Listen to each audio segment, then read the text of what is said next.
I'm Autumn Reynolds, 32, and my hands trembled on the steering wheel as I drove toward my father's mansion. Dad's 65th birthday party awaited, along with the inevitable comparisons to my successful siblings.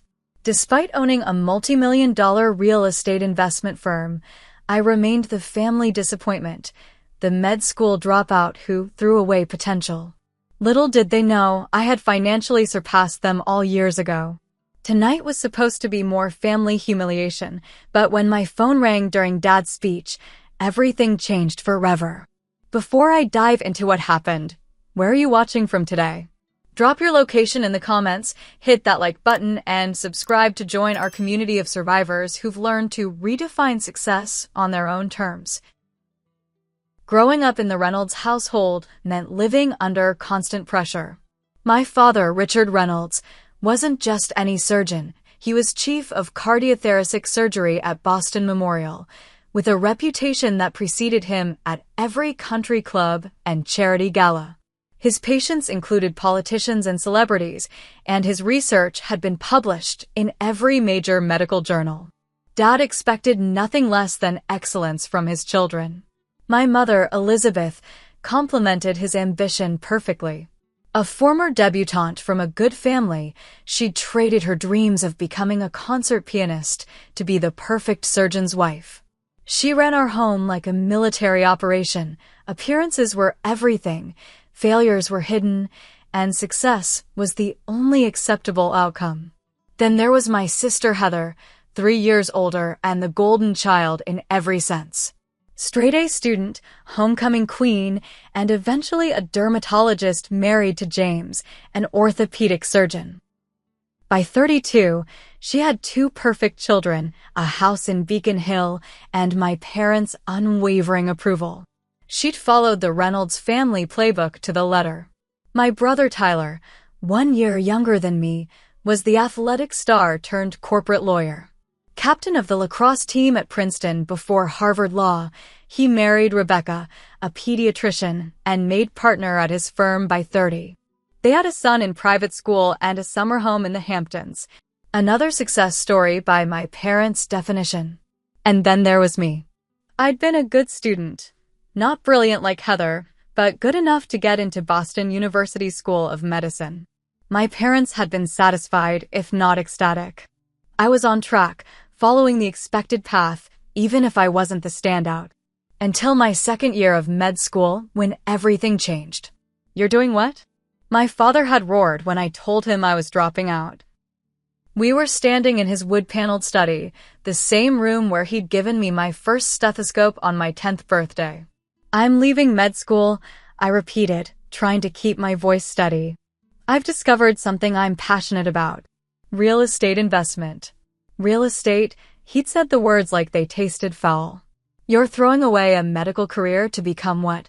A landlord? It's more than that, Dad. I've been studying market trends and... Studying? Instead of your anatomy textbooks?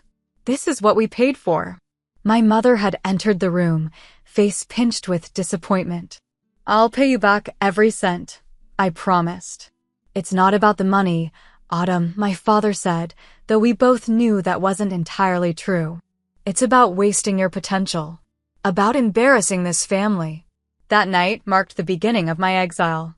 I moved out the next day, using my remaining tuition money as startup capital.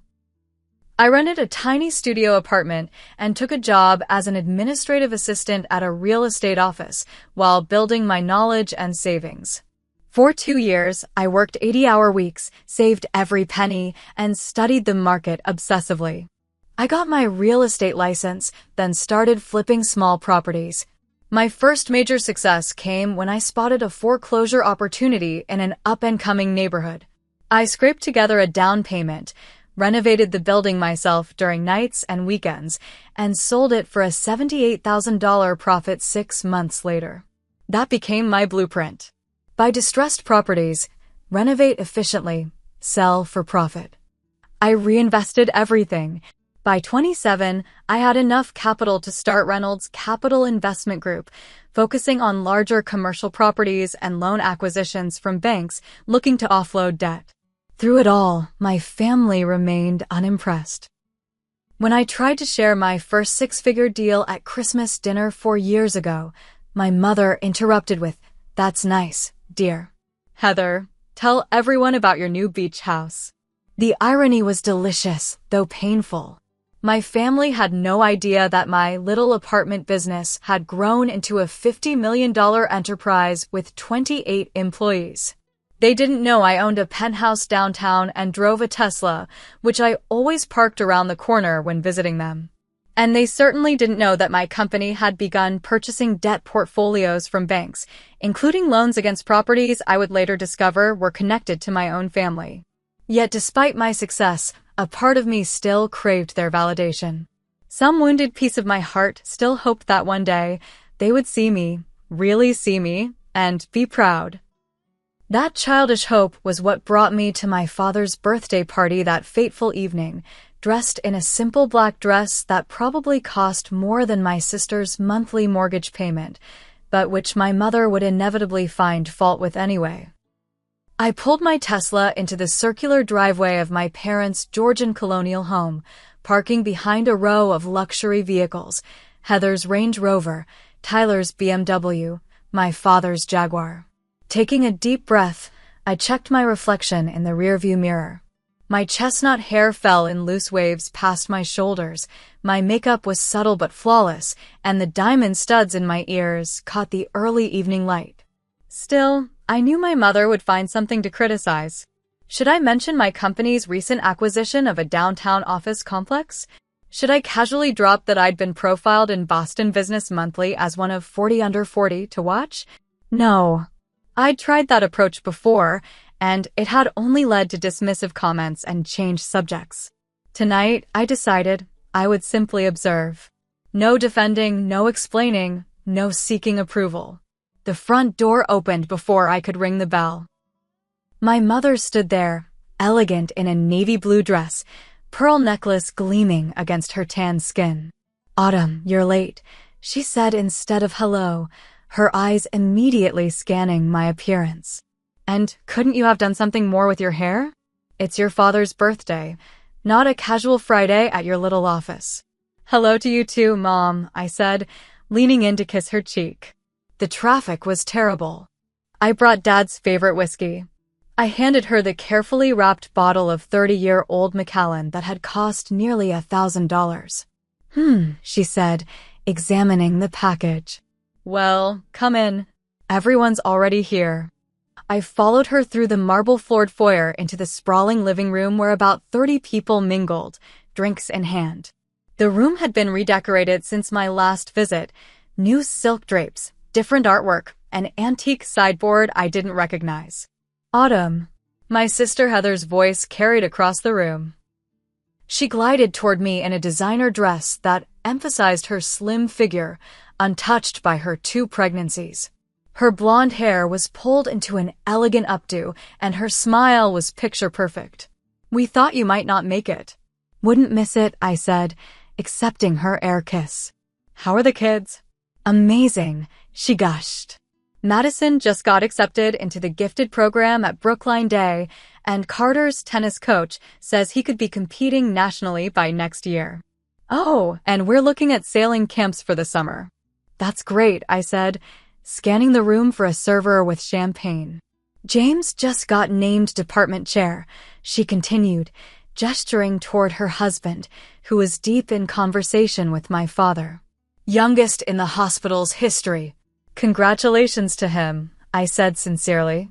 James had always been kind to me, even if he did share my family's confusion about my career choices. "So, how's the apartment thing going?" Heather asked, her tone suggesting she was inquiring about a hobby rather than my career. Before I could answer, the front door opened again, and my brother Tyler arrived with his wife Rebecca. "Sorry we're late," he announced to the room. "Had to finish up a merger agreement. $2 billion deal." He clapped my father on the shoulder as if they were colleagues rather than father and son. "There's my boy," my father said proudly, "the man who never stops working." I watched as Tyler basked in our father's approval, something I'd stopped hoping for years ago. Rebecca spotted me and came over, giving me a warmer greeting than anyone else had. "Autumn, it's good to see you," she said, hugging me genuinely. "How's business?" I started, but was interrupted by my mother. "Autumn, come say hello to the Hendersons. You remember Dr. Henderson from the hospital board?" As she pulled me away, I caught snippets of conversation from nearby guests. "Richard's youngest, yes. Dropped out of medical school, such a shame. Does something with apartments, I think. Pretty girl, but such a waste of potential." Each comment stung, but I maintained my composure, smiling and nodding as my mother paraded me in front of family friends, introducing me with the bare minimum of information while elaborating on Heather and Tyler's accomplishments. My father finally approached, drink in hand. "Autumn," he said with a nod, his expression neutral. "Glad you could make it." "Happy birthday, Dad," I said, trying to ignore the fact that he'd given Heather a bear hug and Tyler a proud handshake. "You look well." "Can't complain," he said, then immediately turned as someone called his name. "Excuse me, Senator Wilson is here." And just like that, I was alone again, an outsider at my own family gathering. I grabbed a glass of champagne from a passing server and positioned myself near the windows, watching the social dynamics play out before me. My father held court near the fireplace, my mother flitted between guests ensuring everyone was attended to, and my siblings moved through the crowd receiving congratulations for their various accomplishments. I stood straight, smiled when appropriate, and reminded myself that my worth wasn't determined by these people's opinions of me. Still, old wounds ran deep, and each dismissal, each oversight felt like salt being rubbed into them. A distant cousin approached, martini in hand. "Autumn, right? I heard you're in real estate." "That's right," I said, bracing for the usual dismissal.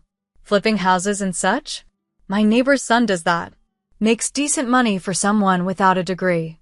I had an MBA from Boston University, completed at night while building my business, but I didn't bother correcting him. What was the point? "Dinner is served," announced the caterer, saving me from further conversation. As everyone moved toward the dining room, I took a deep breath and prepared for the next phase of the evening, seated directly across from my achievements and reminded, with every toast and conversation, that I would never quite measure up. The dining room was immaculate, as always. The antique mahogany table gleamed under the crystal chandelier, set with my mother's best china, sterling silver, and crystal glasses. Name cards marked each place. I noticed immediately that I was seated at the far end of the table, while Heather and Tyler flanked my father at the head. Typical, I thought, taking my assigned seat between my mother's second cousin and one of my father's golf buddies. I was literally and figuratively as far from the center of family attention as possible. Servers poured wine and brought out the first course, a lobster bisque that my father particularly loved. He stood, raising his glass. "Thank you all for coming to celebrate with me tonight," he began, his surgeon's voice carrying effortlessly across the table. At 65, a man reflects on his legacy. "I've been fortunate in my career, but nothing makes me prouder than my family." His gaze lingered on Heather and Tyler, barely skimming over me. "To many more years of health, success, and family," he concluded, as everyone raised their glasses. Then began the parade of toasts. Heather stood first, her wine glass delicately poised. "To the man who taught me what excellence looks like," she said. "Dad, your dedication to your patients inspired my own medical career, and your example as a parent guides me every day with Madison and Carter. James and I are so grateful for your mentorship in both our medical practices and in life." Applause followed, with my father beaming proudly. Tyler stood next. "To the man who showed me that hard work and intelligence can move mountains," he said. "From teaching me to throw a baseball to guiding me through my first merger, you've been my North Star, Dad. Rebecca and I hope to give Zachary the same strong foundation you gave us." More enthusiastic applause. My mother dabbed at her eyes. Several family friends offered toasts, each highlighting some aspect of my father's illustrious career or personal generosity. Finally, there was an expectant pause, and all eyes turned to me.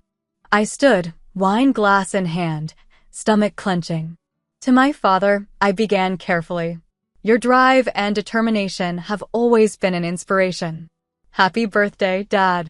Short, sincere, and safe. I sat down quickly, aware that my toast lacked the emotional punch of my siblings. My mother filled the awkward silence.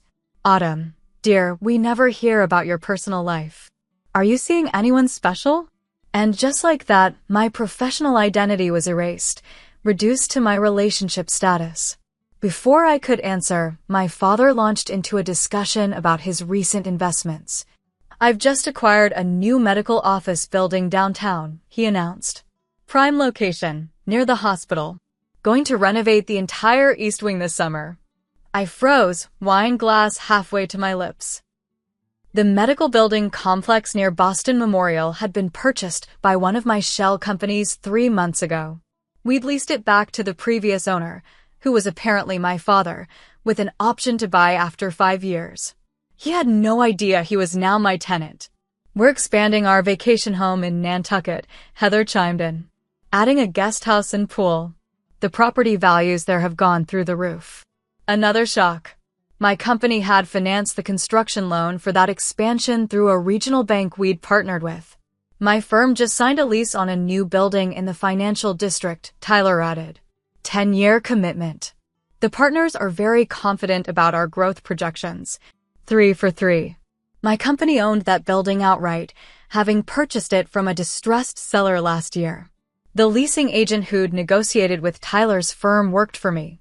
A strange sensation washed over me, part disbelief, part ironic amusement. My family had no idea that they were all, in various ways, doing business with me. The daughter they dismissed. The failure. What about you, Autumn? My father asked suddenly. Still doing that little apartment rental business? The table quieted, attention turning to me with a mixture of politeness and barely concealed disinterest. It's going well, I said simply, deciding once again that details would fall on deaf ears. Good, good, my father replied absently. It's nice to have a hobby that pays for itself. Laughter rippled around the table. I smiled tightly, taking a large sip of wine. It's not just a hobby, Richard, my mother corrected him. Autumn manages several properties, don't you, dear? Like that nice superintendent we had in our old building on Marlborough Street. Very hands-on work. More chuckles. My grip tightened on my wine glass. Actually, I started my company recently. Did I tell you all about Madison's piano recital? Heather interrupted. She played Chopin. The teacher says she's never seen such natural talent in a 6-year-old. And, just like that, I was silenced again. The conversation moved on, flowing around me like I was a rock in a stream. As the main course arrived, perfectly cooked beef Wellington, I found myself observing the dynamics with an almost anthropological detachment. These people, my family, existed in a bubble of mutual admiration and reinforcement. Doctors, lawyers, the occasional investment banker or professor. All following prescribed paths to success, all validating each other's choices. There was no room in their worldview for different definitions of achievement, no acknowledgement that dropping out of medical school to pursue another passion might represent courage rather than failure. As dinner progressed and more wine was consumed, the comments became less guarded. Remember when Autumn wanted to be an astronaut? Tyler reminisced with a chuckle. At least running an apartment building is more realistic than that childhood dream. We all have phases, my mother said, patting my hand condescendingly. Some just take longer to grow out of them than others. I withdrew my hand, feeling my professional accomplishments being reduced to a childish phase I was supposedly still working through. I had employees older than my parents. I managed a portfolio worth more than every property at this table combined. Yet here I sat, being patronized over beef Wellington. Autumn's always been a free spirit, my father said, as if that explained everything.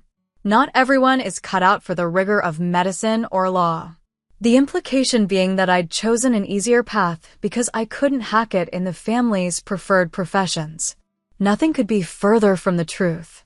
I'd worked harder building my business than I ever had in medical school, but they would never see that. They would never understand what I'd built, the risks I'd taken, the vision I'd realized. In their eyes, I would always be the daughter who couldn't quite measure up. As dessert was served, an elaborate birthday cake alongside my father's favorite creme brulee, I silently calculated my net worth compared to everyone at the table. The mental math was satisfying, even if I couldn't share it. The truth would come out soon enough, and not in the way any of us could have predicted. After dinner, we moved to the living room for the gift opening ceremony. My father sat in his leather armchair like a king on a throne, ready to receive tribute from his subjects. My mother perched beside him, organizing the presents in the order she deemed appropriate, largest to smallest, with family gifts taking precedence. Heather and James went first, presenting an elegantly wrapped box. "This is from all of us, James, myself, and the children," Heather announced. My father unwrapped it with theatrical care to reveal a Patek Philippe watch, its face gleaming in the living room light. "It's the celestial model you admired in Switzerland last summer," Heather explained. The waiting list was over a year, but James pulled some strings with a patient who's a collector.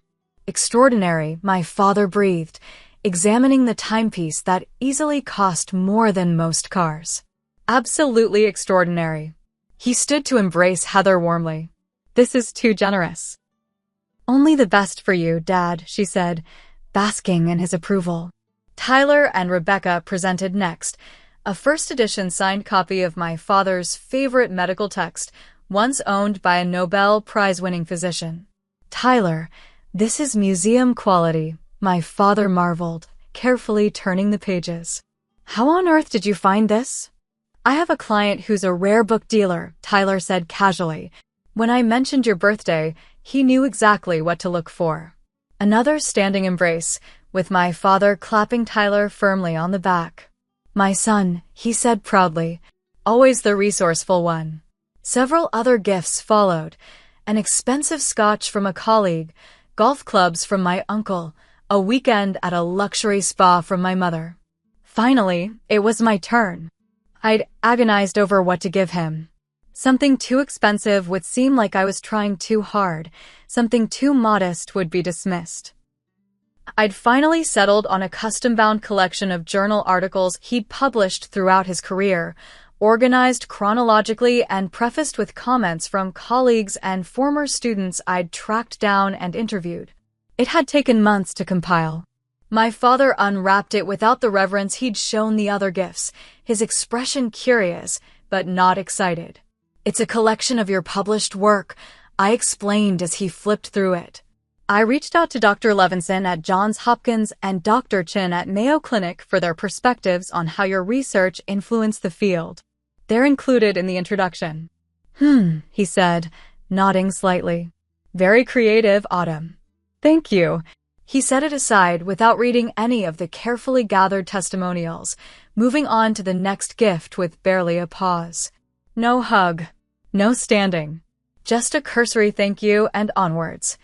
I felt a familiar hollowness expand in my chest. The gift had been meaningful, personal in a way a watch or book, however expensive, was not.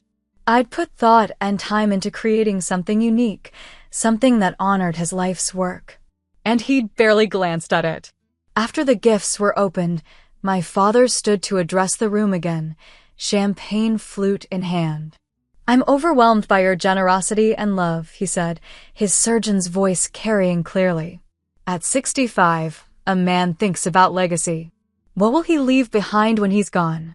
Looking around this room tonight, I feel incredibly blessed." His gaze swept over the assembled guests, lingering on my siblings. "My practice has saved lives, my research has advanced medicine, but nothing compares to watching your children succeed. To see them follow in your footsteps, build their own distinguished careers, create beautiful families of their own, That's the true measure of a life well lived. He raised his glass higher, turning specifically toward Heather, who stood with James, both glowing with pride. At least one child succeeded, Dad announced, wrapping his free arm around my sister in a side hug. To Heather, who's exceeded even my expectations as both a physician and a mother. The room burst into applause. I sat frozen, the words hitting me like physical blows. At least one child succeeded. As if Tyler hadn't also succeeded by his definition. As if I didn't exist at all. I felt every eye in the room dart uncomfortable glances my way, then quickly away. The elephant in the room acknowledged at last. The failure. The disappointment. The child who hadn't measured up. My cheeks burned. My hands trembled slightly against my knees. The familiar mixture of humiliation, rage, and hurt bubbled up inside me, threatening to overflow. In that moment, I wanted to stand up and scream the truth at all of them. To force them to acknowledge what I'd built, who I'd become without their support or belief. 20 years of dismissal condensed into one cruel, public statement. I stood abruptly, needing air, needing escape. Just as I turned to leave, my phone rang loudly in my purse. Under normal circumstances, I would have silenced it immediately, but in my rattled state, I fumbled for it, glancing at the screen automatically. Miranda, my executive assistant. She never called after hours unless it was urgent. Excuse me, I mumbled to no one in particular, stepping toward the hallway. Behind me, I heard my father's disapproving sigh. Really, Autumn? During a toast? I ignored him, answering the call as I stepped into the relative privacy of the foyer. Miranda, what is it? I asked quietly. I'm so sorry to bother you during your family event, Ms. Reynolds, Miranda said, her voice professionally crisp. But we have an urgent situation with the Adams Street portfolio. The Adams Street portfolio. A collection of loans we'd purchased from First National Bank 3 months ago. Something clicked in my mind. What about it? I asked, a strange suspicion forming. We've completed the audit you requested, and there's a concerning pattern with several of the loans. Multiple properties are significantly behind on payments, and according to our new risk assessment protocols, we should initiate foreclosure proceedings immediately. Which properties specifically? I asked, my heart beginning to race. Let me pull up the file, Miranda said. I heard keyboard clicks. The largest is a medical office complex near Boston Memorial Hospital. Owner is Reynolds Medical Properties, LLC. Then there's a residential property in Nantucket, owner listed as Heather Reynolds Hamilton. A commercial building in the financial district leased to Barnett, Reynolds and Walsh Law Offices. And a retail space on Newberry Street, Elegant Interiors, LLC, registered to Elizabeth Reynolds. The blood drained from my face. Every single problem property in the portfolio belonged to my family. My company owned the debt on my father's medical building, my sister's vacation home, my brother's law office, and my mother's interior design boutique. Ms. Reynolds? Are you still there? Miranda asked. Yes, I managed. And the payment status? All 3 months behind. We've sent the standard notices, but no response. As per company policy, we should move to foreclose. The total outstanding debt is just over $12 million. Should I instruct legal to begin proceedings? $12 million. My family owed my company $12 million. From the living room, I could hear my father continuing his speech, something about the value of following established paths to success. About knowing what truly matters in life. An almost hysterical laugh threatened to escape my lips. The irony was beyond belief. All these years of being looked down upon, dismissed as the family failure, and now I literally held their financial futures in my hands. Miranda's voice cut through my thoughts. Ma'am, should we foreclose on your family's properties? The question hung in the air between us. In the living room, my father's voice droned on about legacy and true success. About children who made him proud. I stepped back into the doorway of the living room, making eye contact with my father mid-sentence. He frowned at the interruption, at the phone still pressed to my ear. Autumn, he said sharply, whatever business you have can surely wait. This is a family celebration. I smiled slowly, a calm certainty washing over me. Actually, Dad, I think you're going to want to hear this call. It concerns you directly. The room fell silent. All eyes turned toward me. Miranda, I said clearly into the phone, hold that thought. I'm going to put you on speaker. I pressed the speaker button and held the phone out before me. The entire room was silent now, my father's annoyance palpable. Go ahead, Miranda, I said, my voice steady despite my racing heart. As I was saying, Ms. Reynolds, Miranda's crisp, professional voice filled the room. We've completed the audit of the Adams Street portfolio, and we need your decision on the foreclosure proceedings for the properties I mentioned. The medical office complex, the Nantucket property, the law office building, and the Newberry Street retail space. Given the lack of response to our previous notices, our legal team is ready to move forward per company protocol. I watched my father's expression shift from irritation to confusion. His eyes narrowed, trying to make sense of what he was hearing. Could you remind me of the ownership details of these properties? I asked, maintaining steady eye contact with my father. Of course. The medical office complex is owned by Reynolds Medical Properties, LLC, primary stakeholder Dr. Richard Reynolds. The Nantucket property is under Heather Reynolds Hamilton. The commercial building in the financial district is leased to Barnett, Reynolds, and Walsh Law Offices, with Tyler Reynolds as a signing partner. And the Newberry Street retail space is registered to Elegant Interiors, LLC, owned by Elizabeth Reynolds. My mother gasped. My father's face had gone from confused to ashen. Heather and Tyler exchanged alarmed glances. And the total outstanding debt? I asked, though I already knew the answer. $12.3 million across all properties, with accumulated interest and penalties. A deathly silence fell over the room. I could almost hear the collective mental calculations happening as my family processed what they were hearing. I see, I said calmly.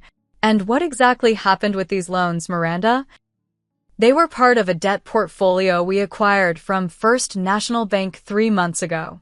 The previous lender had flagged them as high risk due to inconsistent payment history. According to our records, no payments have been made since our acquisition despite multiple notices sent to all registered addresses. I nodded, though Miranda couldn't see me. Thank you, Miranda. I'll handle this situation personally. I'll call you back with instructions in 30 minutes. Very well, Ms. Reynolds. Should I have the foreclosure papers prepared in the meantime? I looked directly at my father, whose face had now drained of all color. Not yet. Let's give the property owners one more chance to address the situation. I'll be in touch shortly. As you wish. Sorry again for interrupting your evening. Don't apologize. This was exactly what I needed to hear right now. I'll call you back soon. I ended the call and slipped the phone back into my purse. The silence in the room was absolute. My father stood frozen, champagne glass still in hand. My mother had sunk onto the nearest chair, one hand pressed against her throat. Heather and James were whispering urgently to each other. Tyler looked like he might be sick. What is this? My father finally demanded, his voice tight with controlled panic. What kind of game are you playing, Autumn? No game, Dad, I said quietly. Just business. My business. The one you've been dismissing for the past decade. Your business, he repeated incredulously. What are you talking about? Reynolds Capital Investment Group, I said clearly. My company. We acquire distressed debt, commercial properties, and manage a real estate portfolio currently valued at just over $50 million. And it appears we now hold the loans on your medical building, Heather's vacation home, Tyler's law office, and Mom's boutique. That's impossible, my father scoffed, though his voice lacked conviction. You run a small property management company. You rent apartments. That was 10 years ago, Dad. Things have changed. I've changed. My company has 28 employees and offices downtown. We manage over 70 commercial properties and hold loans valued at more than $30 million, including, apparently, yours. My brother Tyler stepped forward, his lawyer instincts kicking in. This has to be some kind of mistake. First National never notified us of any loan transfer. Check your mail, I suggested. Miranda mentioned multiple notices sent to all registered addresses. Probably those letters you all thought were just routine bank correspondence and never opened. You can't just swoop in and threaten foreclosure, Tyler argued, his face flushing. There are laws, procedures. I'm well aware of the laws, Tyler. My company follows them precisely. 3 missed payments triggers our foreclosure protocol. It's all standard industry practice, which you'd know if you'd ever shown the slightest interest in what I actually do for a living. My mother had begun to cry silently, dabbing at her eyes with a cocktail napkin. My father's shock was transforming into anger. So this is your revenge, he demanded. Humiliate us in front of our friends and colleagues? Threaten our properties? I looked around the room, at the shocked faces of family, friends, and relatives, at my siblings' expressions of disbelief and betrayal, at my mother's tears and my father's rage. For years, I'd imagined a moment of vindication, a chance to prove my worth to them all. But now that it had arrived, I felt hollow rather than triumphant. Everyone except family, please excuse us, I said loudly. We need to discuss a private financial matter. There was an awkward shuffling as guests gathered purses and jackets, making hasty excuses and departures. Within minutes, only family remained. My parents, Heather and James, Tyler and Rebecca, all staring at me with varying degrees of shock, anger, and fear. Explain yourself, my father demanded once we were alone. How did you end up with our loans? I didn't know they were yours, I said honestly. We buy debt portfolios in bulk. Hundreds of loans at a time. They're evaluated by property type and location, not owner name. It's only during the audit process that individual loans get flagged for attention. That's why Miranda called. The system flagged your properties for foreclosure proceedings automatically. So you're saying this is just a coincidence? Tyler asked skeptically. A cosmic joke, I confirmed. But a revealing one, don't you think? All these years, you've looked down on my career choice, dismissed my business as insignificant. And all along, I've been building something substantial enough to now hold your financial futures in my hands. What do you want? My father asked bluntly. Money? Recognition? Is that what this childish display is about? I felt a flash of anger. Childish? You just publicly declared that I'm a failure. That at least one child succeeded. You've spent a decade treating me like a disappointment because I chose a different path than the one you prescribed. And you have the audacity to call me childish. You dropped out of medical school to become a landlord, he shot back. I left medical school to build a multi-million-dollar company. I countered, my voice rising despite my efforts to stay calm. A company successful enough to acquire your debt. Does that sound like failure to you? The room fell silent again. My father's face worked through a complex series of emotions, anger, confusion, disbelief, and something I'd rarely seen directed at me, uncertainty. What happens now? Heather asked quietly, her usual confidence shattered. Are you really going to foreclose on our properties? I took a deep breath, centering myself. That depends on what happens in the next few minutes. For the first time in my adult life, I have your full attention. The question is, will you finally hear what I have to say? I set my purse down on the coffee table and took a seat in my father's leather armchair, a deliberate choice that wasn't lost on anyone in the room. For once, I would be the one in the position of power. Reynolds Capital Investment Group, I began, my voice calm and measured. Founded 8 years ago after I spent 2 years working my way up from administrative assistant to property manager at Boston Urban Properties. Current portfolio, 73 commercial properties valued at approximately $53 million. Loan holdings, $32 million. Annual revenue, $18.5 million. Net profit last fiscal year, $7.2 million. I watched their faces as I recited the numbers, the disbelief giving way to shock, then something like dawning respect, particularly from Tyler and James. I'm the CEO and majority shareholder. I have 28 employees, including a CFO who previously worked at Goldman Sachs, a legal team led by a former partner at Kirkland & Ellis, and a property acquisition specialist who turned down an offer from Blackstone to work with me. My father remained standing, his champagne glass now empty in his white-knuckled grip. If this is true, it's true, I cut him off. Every word. I can show you the company financials right now. I reached for my phone again, pulling up our latest quarterly report. Would you like to see the documentation proving I own the company that holds the loans on your properties? Or perhaps the deed to my penthouse on Boylston Street? Or maybe the title to my Tesla parked outside? I handed my phone to my father, who took it reluctantly. He scrolled through the financial statements, his surgeon's hands trembling slightly. My mother peered over his shoulder, her expression shifting from disbelief to bewilderment. This can't be right, she murmured. All this time, I confirmed. While you were dismissing my little apartment business, I was building an empire. One property at a time. One deal at a time. Without your support, without your approval, without your belief in me. My father handed the phone back, his face unreadable. Why didn't you tell us? I tried, I said simply. Every Christmas, every birthday, every family dinner. I tried to share my successes, my milestones. You weren't interested. You changed the subject. You talked over me. You asked about my love life instead. Heather stepped forward, her perfect makeup now smudged from worried tears. Autumn, please, our home in Nantucket. We've put everything into the renovation. The children love it there. My office building, Tyler added urgently. The firm is leveraged on that lease. If we lose it, I could lose my partnership. My mother simply sat, shell-shocked. My boutique, she whispered. It's all I have that's truly mine.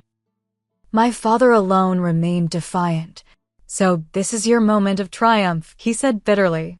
You'll destroy your family's financial security to prove a point. Is that it? That's not what I want, I said quietly. Then what do you want, he demanded. What I've always wanted, I replied, meeting his gaze steadily. Respect. Recognition. A place at this family table that doesn't come with constant reminders of how I've disappointed you.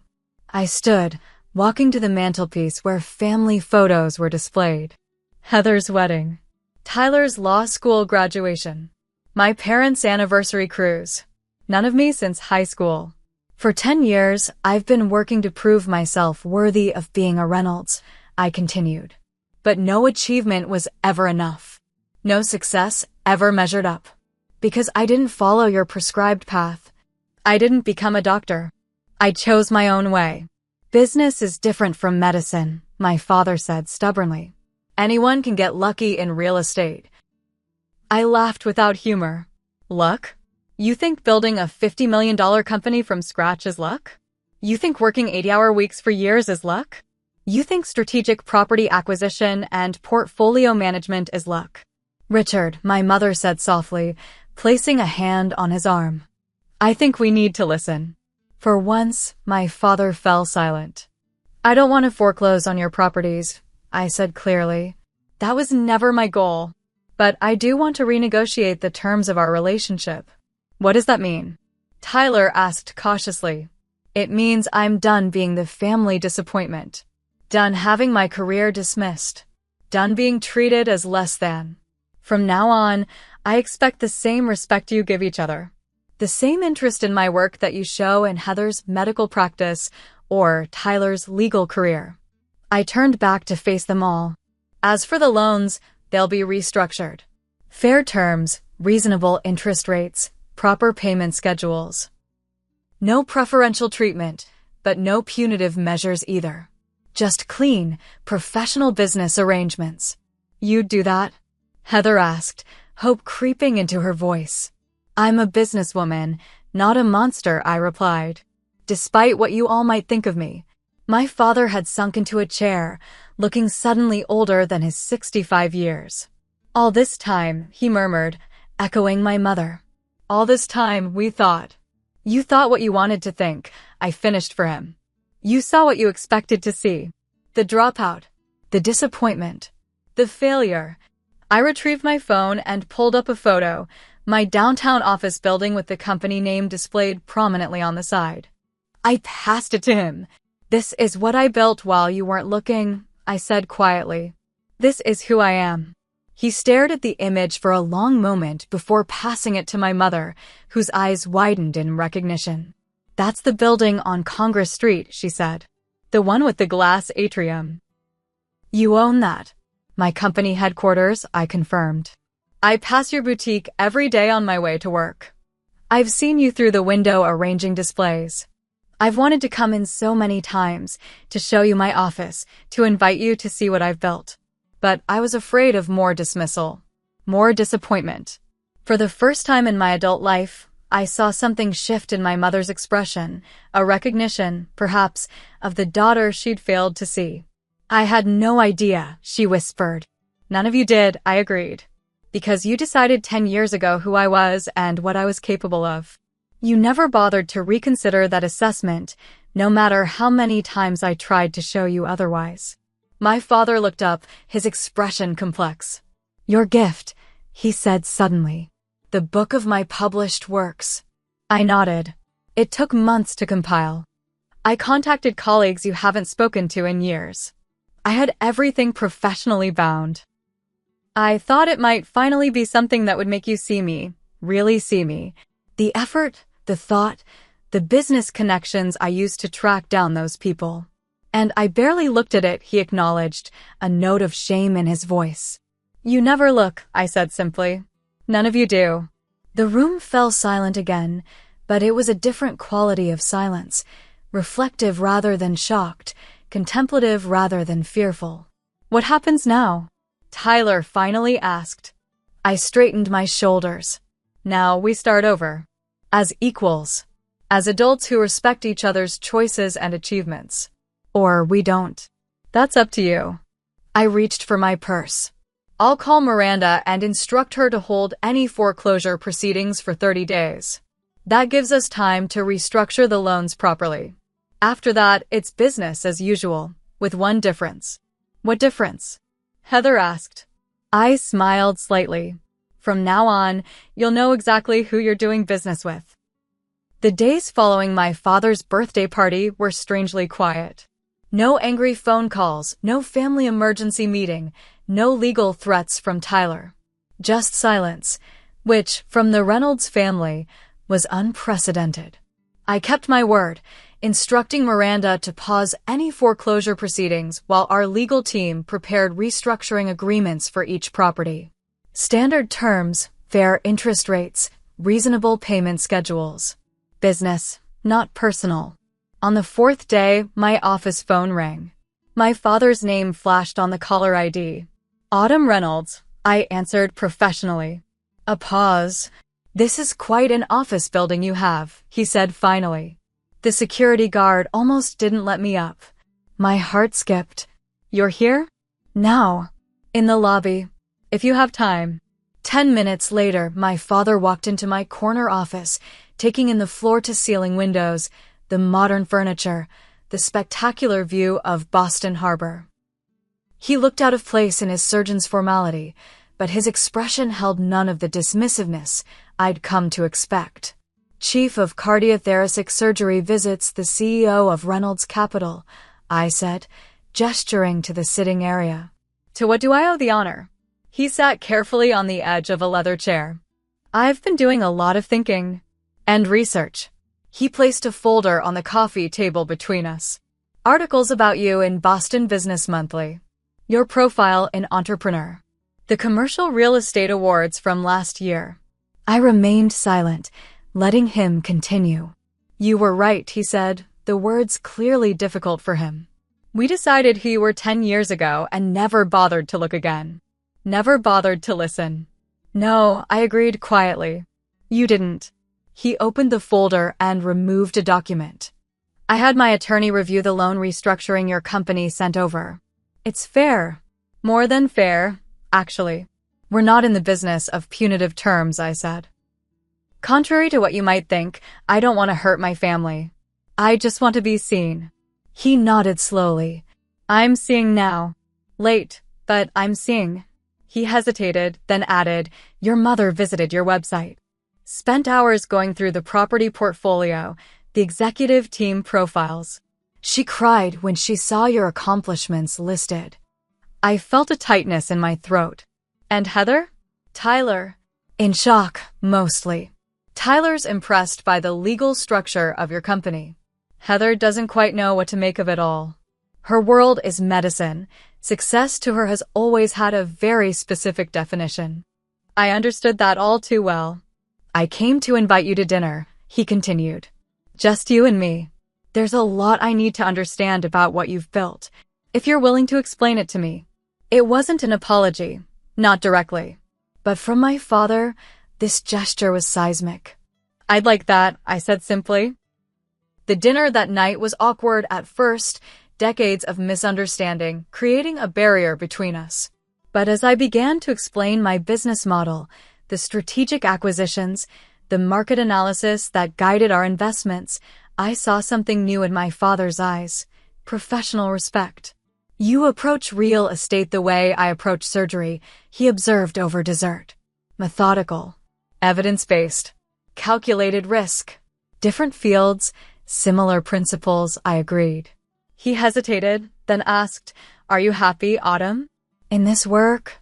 The question caught me off guard. He'd never asked about my happiness before, only my accomplishments or lack thereof. Yes, I said after a moment. I love what I do.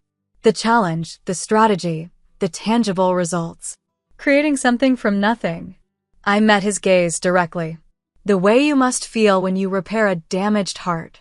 Something passed between us then, a recognition, perhaps, of shared DNA after all. Different expressions of the same drive. I was wrong, he said finally, the words clearly foreign to him. About your choices. About your capabilities. I was wrong, and I'm sorry. The apology hung in the air between us, imperfect, long overdue, but sincere. Thank you, I said quietly. That means more than you know. The following Sunday, my mother invited me to brunch, just the two of us. Over mimosas and eggs Benedict, she asked questions about my company, my employees, my daily work life. Real questions, with genuine interest. I always thought you were rebelling, she admitted. Choosing a different path to spite us. I chose it because it called to me, I corrected gently. The way music once called to you. Her eyes widened in surprise. You remember that? That you wanted to be a concert pianist? Of course. I found your old recordings once, hidden in the attic. You were extraordinary. She looked down at her plate. Dreams change. Priorities shift. They do, I agreed. But they shouldn't be abandoned completely. There's a baby grand in my apartment that never gets played. You should come over sometime. The tears in her eyes told me everything I needed to know. Heather was the next to reach out, inviting me to her children's piano recital. As we sat side by side in the audience, watching Madison play a simplified Chopin piece, she whispered, The kids have been asking about their Aunt Autumn. They'd love to see your big building downtown sometime. I'd like that, I said. Maybe they'd enjoy seeing how real estate works. Property evaluations, investment calculations. Madison loves math, Heather said thoughtfully. And she's definitely got the Reynolds determination. Another path for a Reynolds to succeed, I suggested. She squeezed my hand in response. Tyler took longest to come around, his lawyer's pride making reconciliation difficult. But eventually, he appeared at my office with a business proposition. My firm's looking to invest in commercial properties as a tax strategy, he explained. I thought maybe, well, you clearly know what you're doing in this market. I smiled. I think we could work something out. Professional to professional. Over the following months, we established a new family dynamic. My parents' medical building loan was restructured with terms that respected both our positions. Heather and James refinanced their Nantucket property through conventional channels, with my company providing consultation on maximizing the property's value. Tyler's firm and my company established a legitimate business relationship based on mutual benefit rather than obligation. At family dinners, my insights on market trends were given the same weight as Heather's medical opinions or Tyler's legal expertise. My father actually asked my advice on his investment portfolio. My mother proudly mentioned my recent award from the Chamber of Commerce to her friends. For the first time in my adult life, I was a full member of the Reynolds family. Not the disappointment, not the black sheep, but simply another successful adult with a different, but equally valid path. 6 months after that fateful birthday party, I established the Reynolds Family Foundation, with each of us serving on the board. Our first initiative, a scholarship program for young entrepreneurs who, like me, had chosen unconventional paths to success. At the foundation launch event, my father stood at the podium, his surgeon's voice carrying across the crowded room. Success has many definitions, he said, his gaze finding mine in the audience. As a family, we've learned this lesson the hard way. Through the extraordinary achievements of my daughter Autumn, we've come to understand that excellence comes in many forms and legacy is built in many ways. Later that evening, as we shared a quiet moment on the venue's balcony, he asked, "Was it worth it? All those years of being misunderstood? Of building something remarkable while we failed to see it?" I considered the question carefully before answering. "I built my company for myself, not for your approval," I said finally. "But having your respect now doesn't diminish the achievement. It just makes the success sweeter." He nodded slowly. "I wish I'd seen it sooner." "So do I admitted. "But we're seeing clearly now. That's what matters." And it was true. The path to recognition had been longer and harder than it should have been, but the destination, true family acceptance, was worth the journey. Not because I needed their validation to be successful, but because even the most self-sufficient among us desire connection, understanding, and respect from those who should know us best. Success, I'd learned, wasn't just about financial achievements or professional accolades. It was about creating a life that aligned with your own values and vision, even when others couldn't yet see its worth. It was about staying true to your path even when the road grew lonely. Sometimes the most successful people are the ones no one recognizes until they've already won the game everyone else is still playing. Have you ever been underestimated by those closest to you? How did you respond, with determination like I did, or in some other way? Share your story in the comments below. And if this resonated with you, please like this video, subscribe to our channel, and share with someone who might need to hear that success comes in many forms. Thank you for being part of this journey, and remember, the only validation that truly matters is the one you give yourself.